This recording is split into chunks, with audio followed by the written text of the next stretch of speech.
Massachusetts chooses Robert Gould Shaw to lead the regiment. Right face! With the Emancipation Proclamation, Lincoln makes explicit what Frederick Douglass already knows. The Civil War and the fight to end slavery are one and the same. Forward! March! It announces to the South and to the world that the North is no longer fighting to preserve a broken Union. They are fighting to create a new one. Although it's Lincoln who becomes known as the great emancipator, it's Douglass who heroically leads the charge, first freeing himself and then a people. The war is far from over, but the Emancipation Proclamation is the first step towards a new America where all men are truly created equal.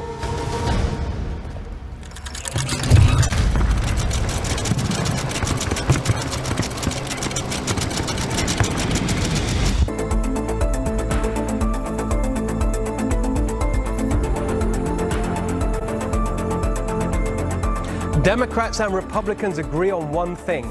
James Comey is guilty of politicizing the FBI and meddling in the 2016 election. In your eyes, he may be guilty too of self-righteousness, self-regard, and the inappropriate production of a petty cash-for-gossip revenge attack on President Trump. But no one is above the law, even James Comey. So tonight we ask, is he guilty of federal crimes? In a moment, top lawyers for the prosecution and defense go head-to-head in this Next Revolution special as we put James Comey on trial. Evening, everyone, and welcome to this special edition of the Next Revolution. I'm Steve Hilton, and I'm joined live in New York by the best legal team on television, standing by to cut through the spin and politics and focus on the three areas where there are grounds to believe that James Comey may have broken the law: his handling of the Clinton email investigation, his role in leaks of confidential government information, and the actions he took in connection with that infamous Russia dossier. As we investigate the charges, let us know what you think at NextRevFNC and at Steve Hilton X. You might see your comments on the bottom of the screen, and we'll read your verdicts later in the show. Now, let's meet the legal teams. Here for the prosecution, co-host of The Five, former prosecutor Kimberly Guilfoyle, and Fox News legal analyst Greg Jarrett. For the defense, former U.S. attorney who worked at the Department of Justice with James Comey, Guy Lewis, and former United States Department of Justice Assistant Chief Deputy Ron Bamier.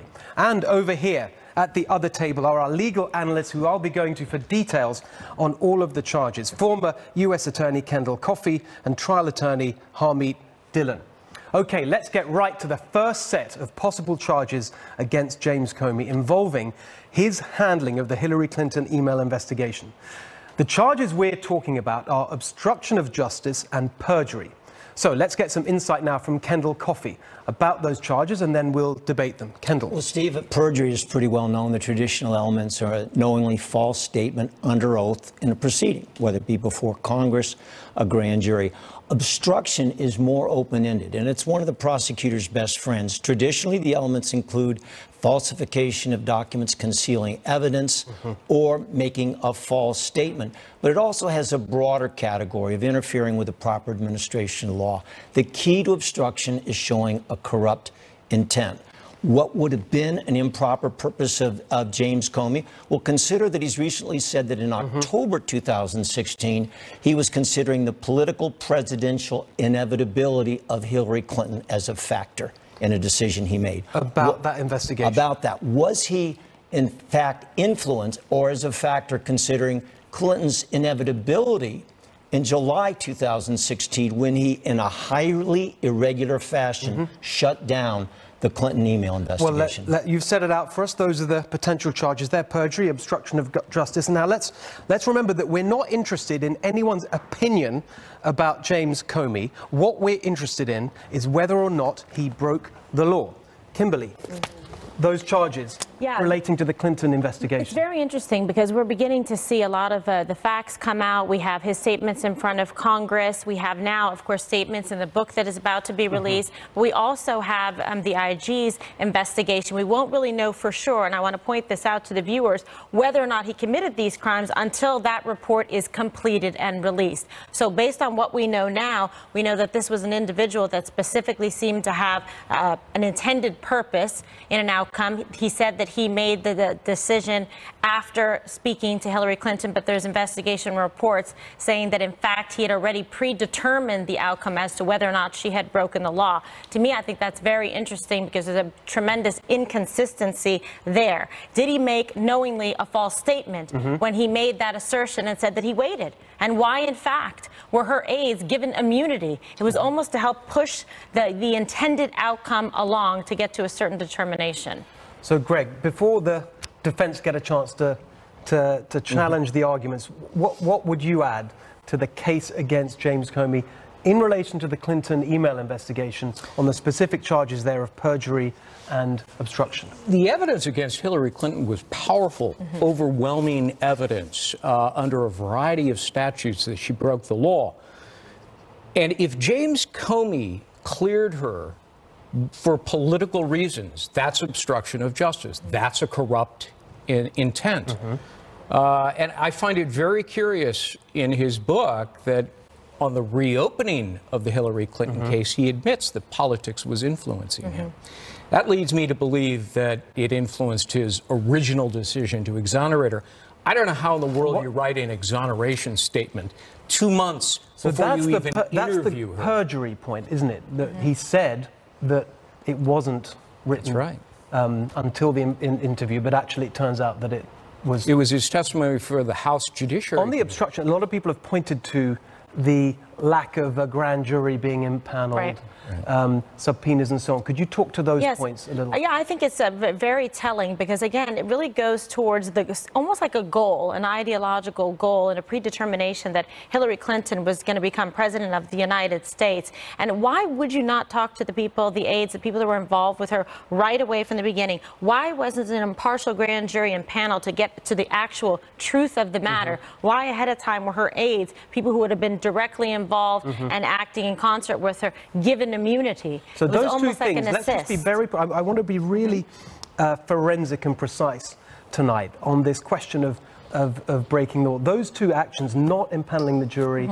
and immunity for the aides, how is that a crime? Comey said in his very public statement that there was evidence of potential violation of the criminal statutes. That should have been enough to refer it to DOJ and impanel a grand jury to decide. But then he leaps to the conclusion, but no reasonable prosecutor would ever bring such a case, which is rank speculation. I interviewed 5 former FBI top officials. They all said that what Comey did was wrong. And it's not up to him to be a prosecutor. The FBI does investigations. So it may have been wrong. What we're trying to establish is whether it was illegal.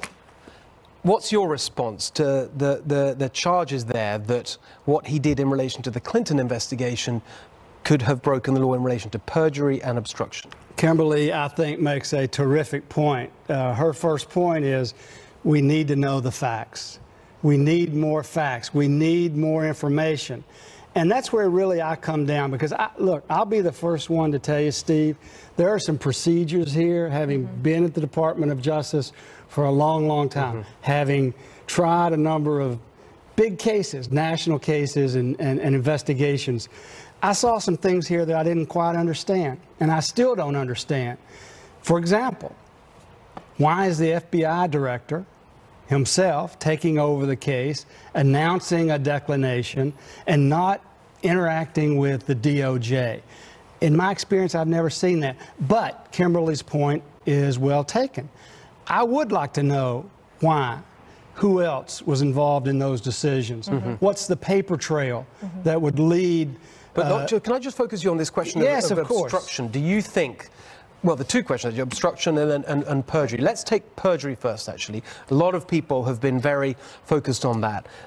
He said that he only made the decision to exonerate her after the interview, but there are documents that show that the exoneration decision was being prepared before that. Is that perjury, the statement there? Well, first of all, now it's 3-on-1. Thank you, Guy. I really appreciate that. I'll tell you why all three of you guys are wrong here in a second. It's not perjury, number one, because everybody talks about perjury and we all think, oh, God, look, this guy said something, seems false, that's perjury. Perjury is a real tough crime to prosecute. As somebody who's done it and defended it, it's really hard to prove. First of all, drafting an opinion is a lot different than making a decision. Sorry to cut you off, but like, people can't understand if they really were interested in learning from the interview why the exoneration was prepared beforehand. Well, regardless of why it was prepared beforehand, and people don't understand, you're asking whether you can prosecute them for something. So whether they understand or don't understand doesn't really matter. Whether the question is, could they prove it? And the answer would be no. Right. Because anytime you're drafting a memo, and I could say to anybody, look, I think X, and this is what my opinion is going to be, but I'm going to wait to find out until we have the interview with Hillary done before I issue my decision. But the perjury charge is about what he said to Congress. Right, and he said to Congress he hadn't decided. He didn't say he hadn't drafted an opinion. And you're saying that proving that he was lying then is going to be... Proving that he was lying is almost impossible. Okay. And then That's also, a tough charge. Okay, you all agree. Perjury is a tough charge. one for the good guys. Let's just keep the scoreboard here so that we can put that up. Let's go to the obstruction point, because all the way in which the investigation was carried out, not impaneling all the points Kimberly and Greg made, not impaneling the grand jury, the failure to get warrants to search. There was a whole set of things that would normally have been expected to happen that didn't happen. Does that add up to obstruction? Right, and so the basic argument I would make on something like this would be this. I'd break it down even simpler, like cops and crooks, right?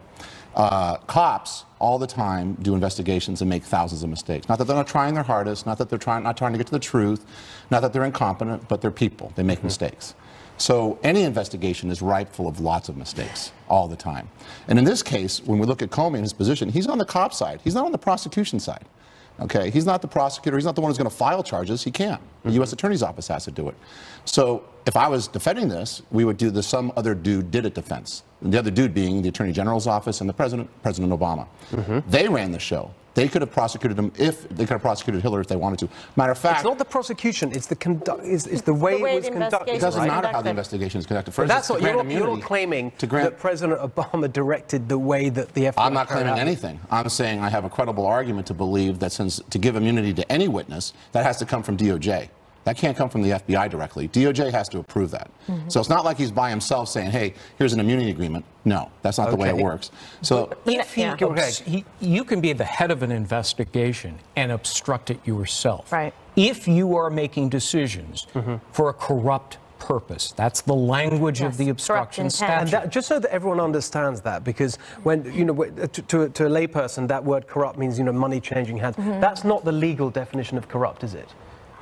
Corrupt is actually defined in 5 different ways under the statute. Lie, threat, bribe. Let's hear what they are. Go on. Lie, threat, bribe, concealing evidence, destroying documents. Those are the examples in the statute, but there are others. Clearing somebody for a political reason and ignoring the law would also qualify as a corrupt purpose. It's the equivalent but nobody was cleared. The statute of limitations didn't even run until after Trump was in office. So nobody has been cleared of anything. Anybody could have picked up that investigation at DOJ. Anybody could have followed through with a prosecution. I think on some charges that the statute of limitations still exists.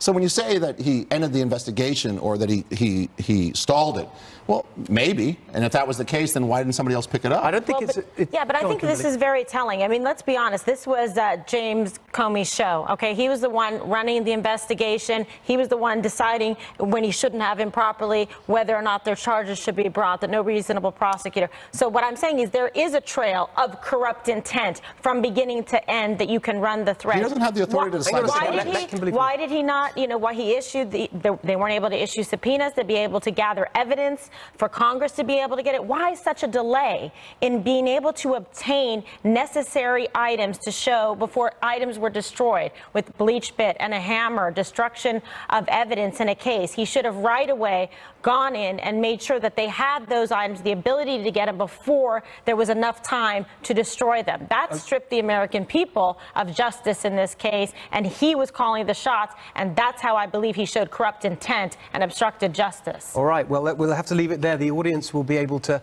make up their minds. We need to take a break right now, but when we come back, we'll look at charges related to leaking and lying to Congress. Our in-depth analysis is just beginning. The trial of James Comey, a Next Revolution special, continues in a moment.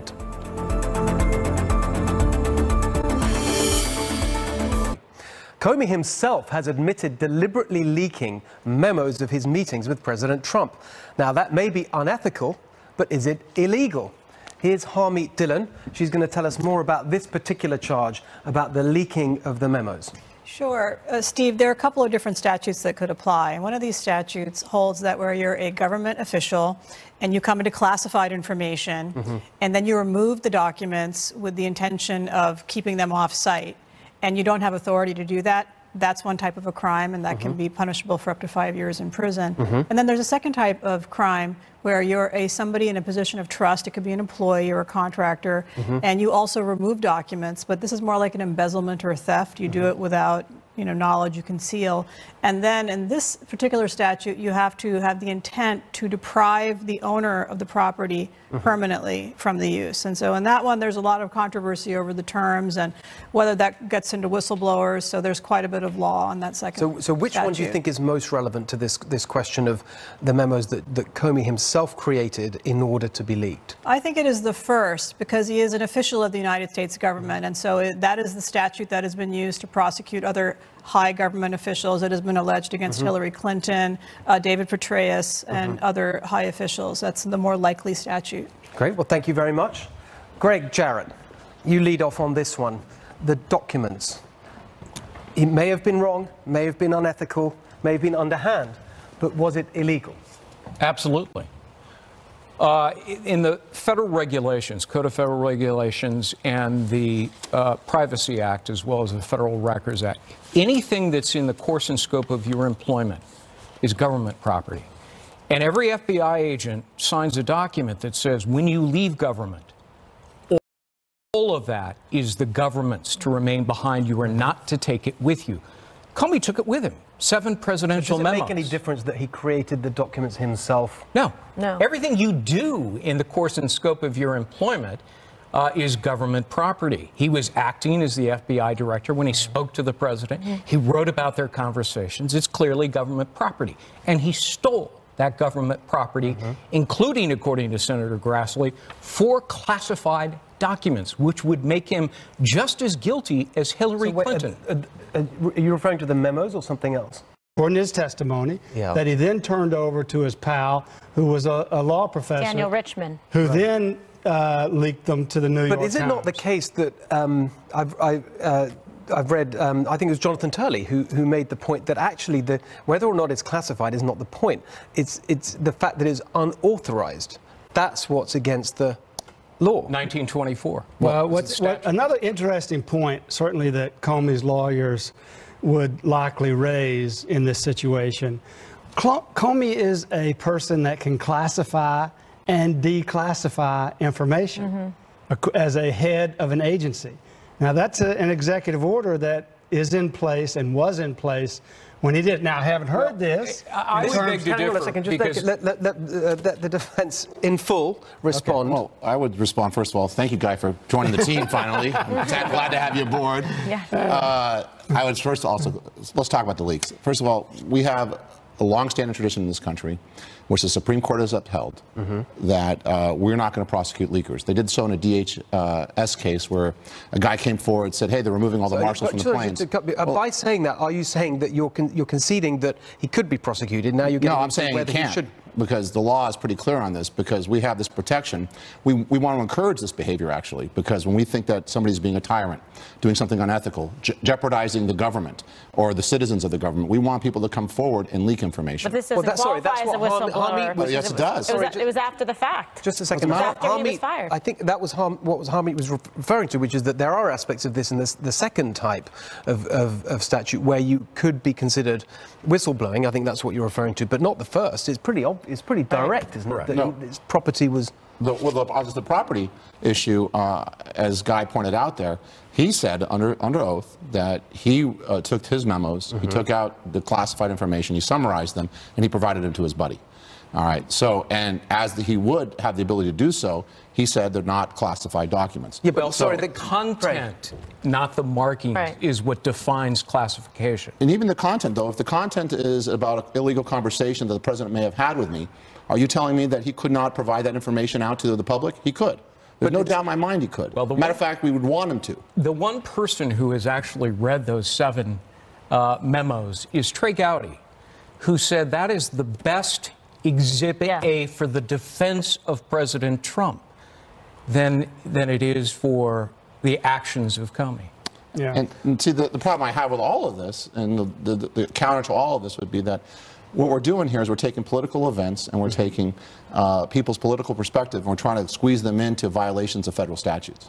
And when we do that, we're mixing things up. But hang on a second. Well, the reason for doing that, I think, is that it's very important that the system as a whole sends a message that nobody is above the law, including law enforcement officials. And if he did do things that broke the law, then that's something that's important to discuss. My question would be, because as I understand it, Comey has now turned over his memos to Bob Mueller. Now, we know Bob Mueller can refer matters up to another jurisdiction for action. Bob Mueller surely would be able to look at these memos and tell us whether or not they contain classified information or not.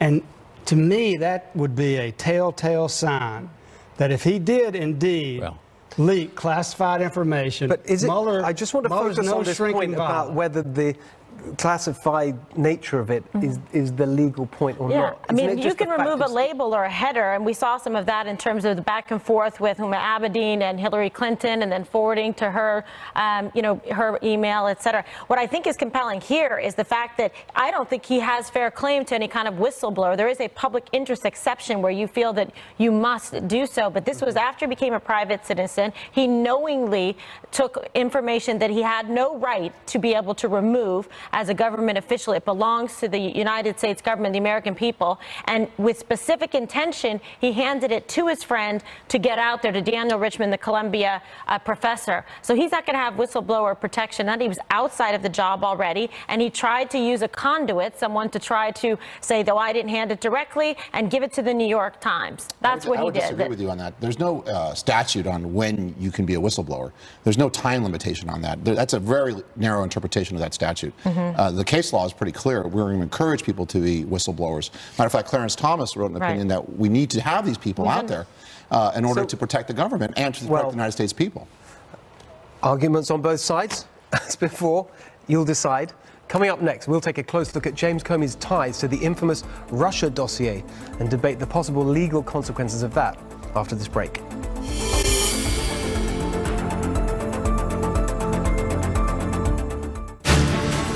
I've seen it all. I've seen politics and government from the inside, and I can see what's wrong with it and what's broken and what needs to be changed. Wherever I smell hypocrisy, liberals, conservatives, Republicans, Democrats, I will go after them. We don't have time to dance around the issue. I like to get right to the point. I just come at the news with a different viewpoint. My job is getting to the bottom line of what is the American people's truth.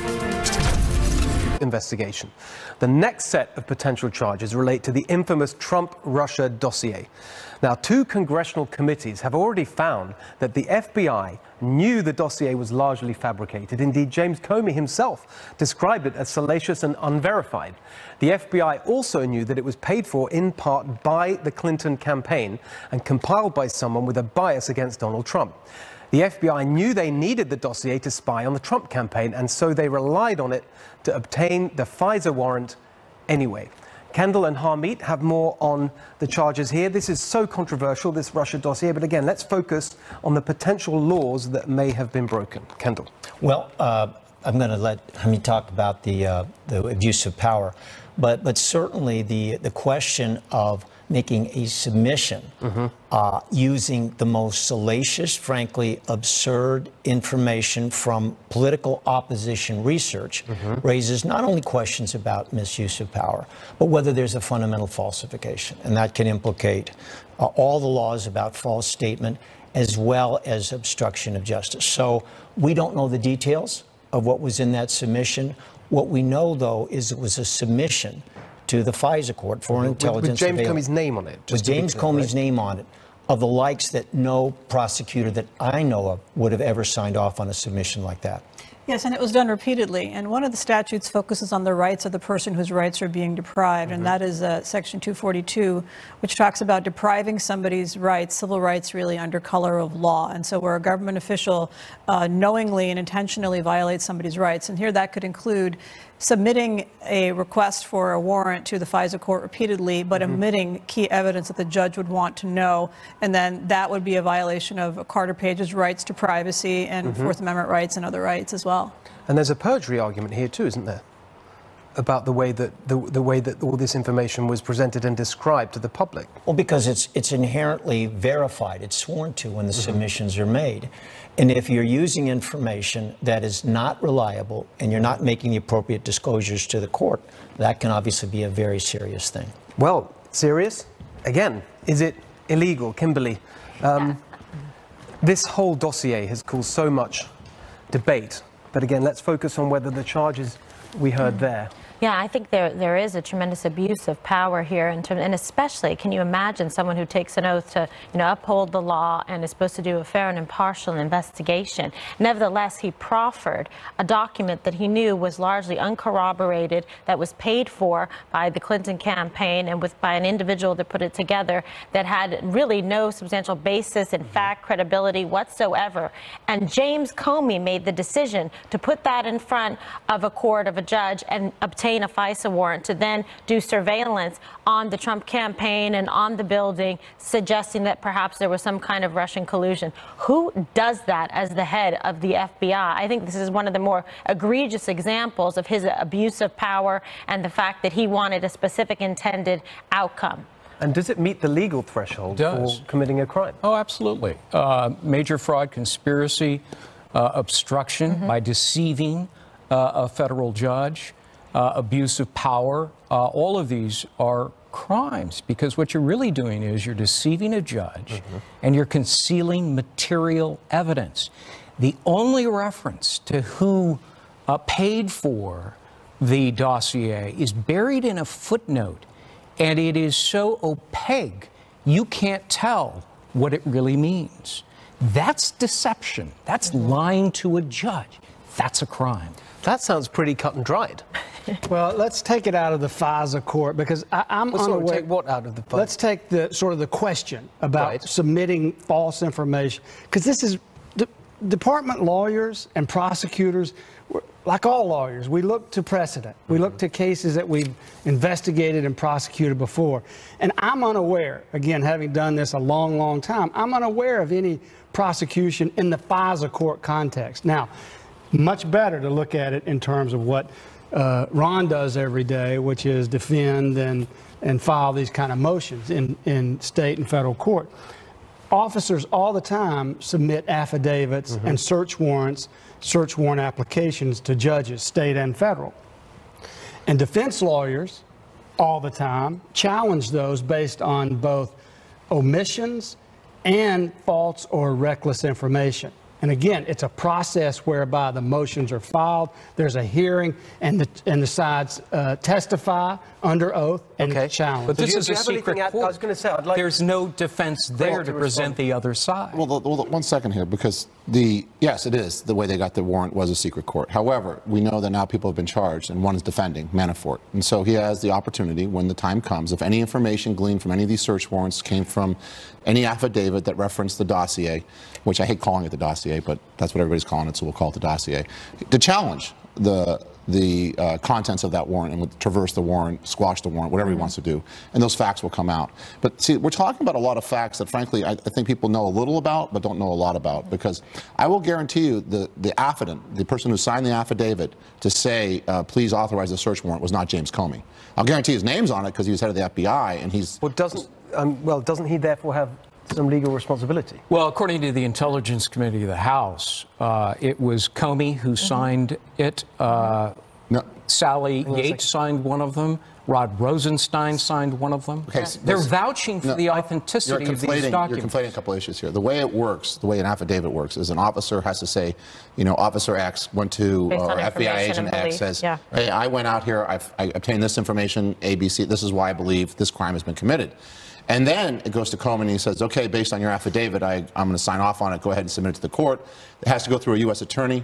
Rothstein. He says, okay, based on what I see in here, I'll sign off on it. Then it goes to the court. So the person swearing under penalty of perjury so is you're not saying, James okay, Comey. well, let's leave it like that. That's Maybe the hang on a second. It's not just well, Comey, it's a whole bunch of them. Well, of who course broke it the law is, here. absolutely, in various steps, but the facts are that James Comey is one of the people, one of the individuals you just stated yourself that in fact had to put this forward and proffer it to say, let's get the information. All right, sorry, Ron, we're going to have to leave it there. I'm really sorry.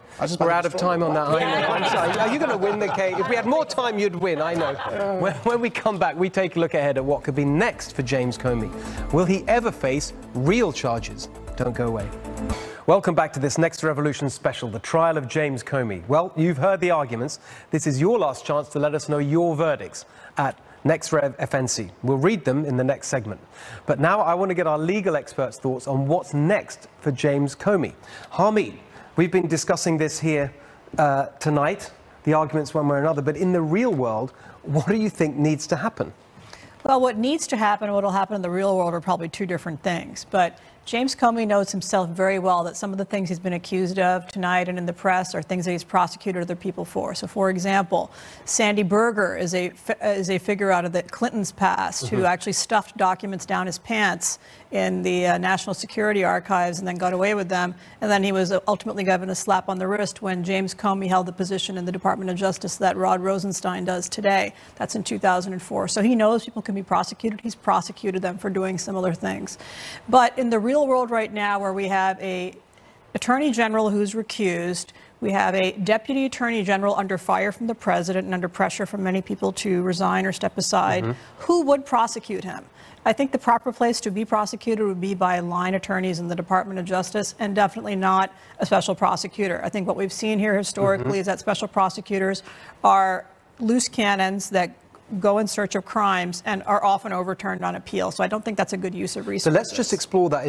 I want the audience to be absolutely clear what you're saying, that if the view is that he has potentially committed crimes, and we've certainly heard that view put here tonight forcefully, if that's the case, then he should be prosecuted. Who exactly should take the lead in making that happen? Well, it would be somebody in the Department of Justice. Now, a cautionary note here is that what we're seeing is almost an arms race and escalation of the political crime prosecution and process crimes.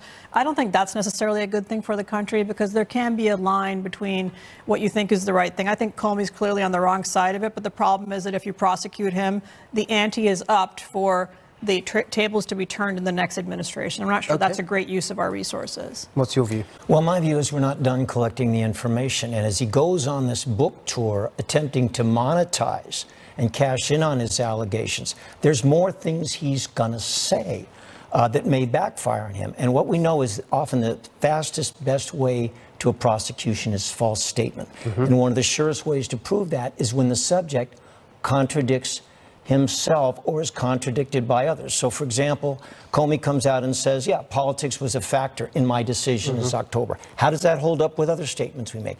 And he's not just being contradicted as he gets out there, capitalizing on his book tour, by the President of the United States. Loretta Lynch has now come out and directly contradicted one of his accounts. So this saga is to be continued, not just in terms of where the prosecution efforts might go, but the information being generated about Comey and the potential for false statements. And Andy McCabe has also accused him of lying. And so we've seen in the Inspector General's report that just came out that McCabe's attorneys have said that Comey should not be believed. Comey did authorize him talking to the Wall Street Journal.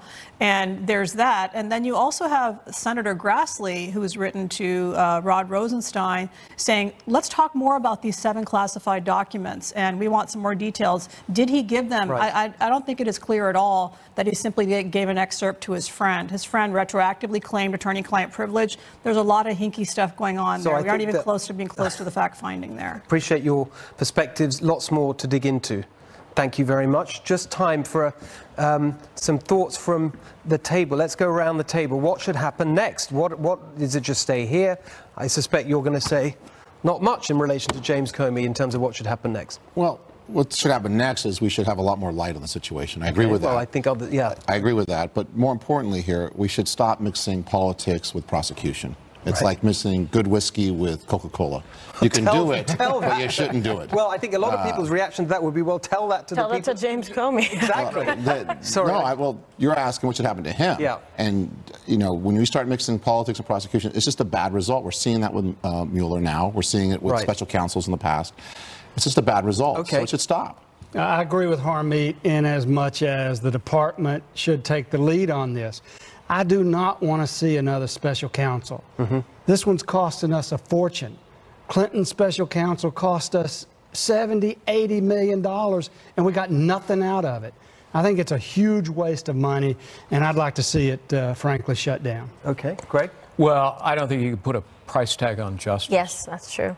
I do think that the Inspector General's report will be very revealing. He is examining closely James Comey, Andrew McCabe, Peter Strzok, Lisa Page, and others at the FBI, and Bruce Orr at the Department of Justice.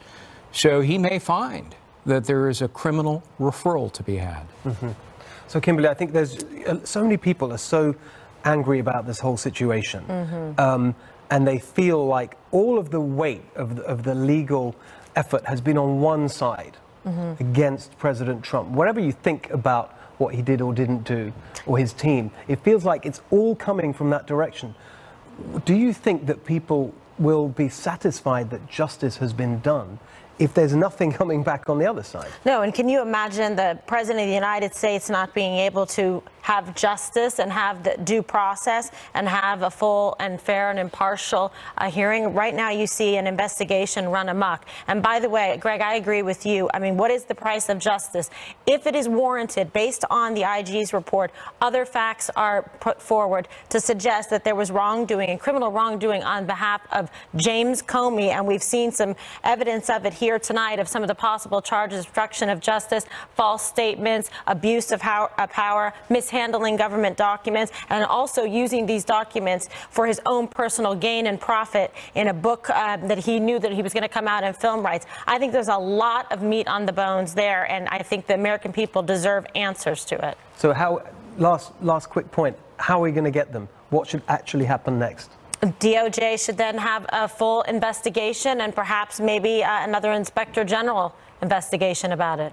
And so who's going to make, who people watching tonight feeling frustrated that nothing's going to happen, who should they look to make this happen? Well, I mean, this is the part that's troublesome. You said Sessions.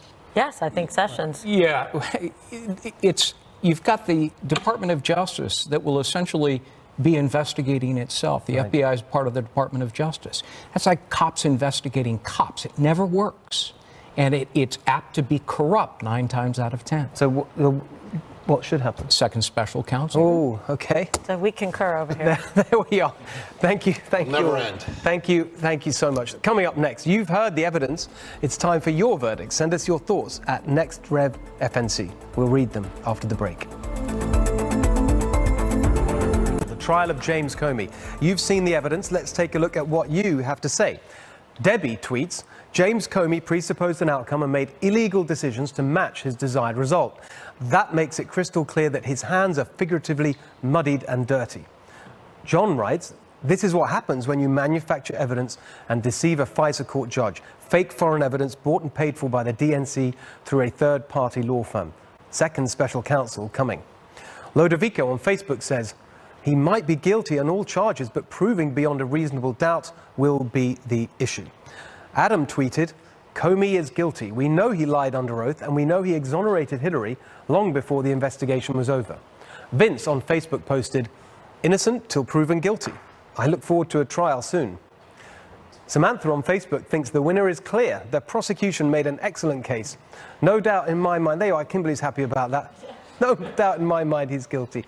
But Robert disagrees. Strong cases on both sides, but the prosecution did not meet the burden of proof.